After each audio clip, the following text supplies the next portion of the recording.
Hey everybody, this is the most I've been dressed up for Poshmark videos since like 2015. My earrings are making really annoying sounds, so I'm sorry, I might need to switch this up, but I wanted to do this video because my husband, as I had mentioned in a previous video, is getting on to Poshmark and he had some questions for me, and I thought, you know what, I never really address like the 101 anymore of Poshmark or selling online, and so I thought this would be a really great opportunity. So he wrote down a list of questions and let's get into it.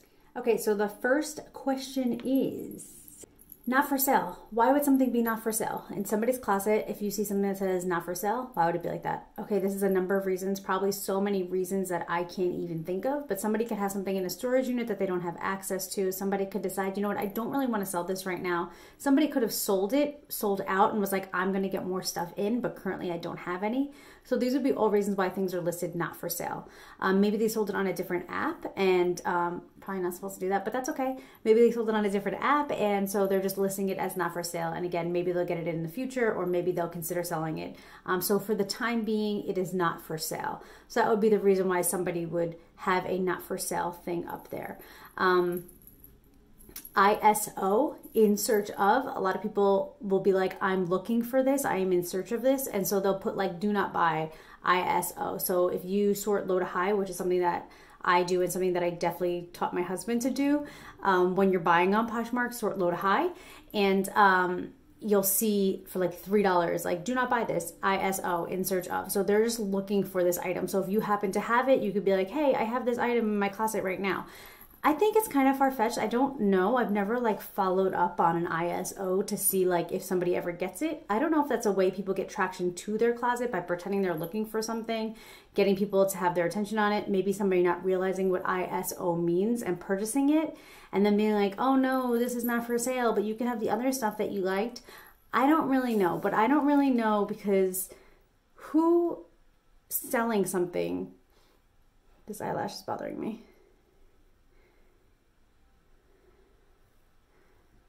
Who is selling something and then searching all the ISOs for it? Like, I don't know, but it's not for sale. Basically, it means that that person is searching for it. And then the last one I'm going to address today is what happens when something in your closet is sold. So it will be marked as sold. If you had multiple of it, one will be marked as sold. It'll go kind of towards like the bottom, and then the other ones would still be available. If it's the last of many that you've had in your closet that finally sold, it'll say sold out on it.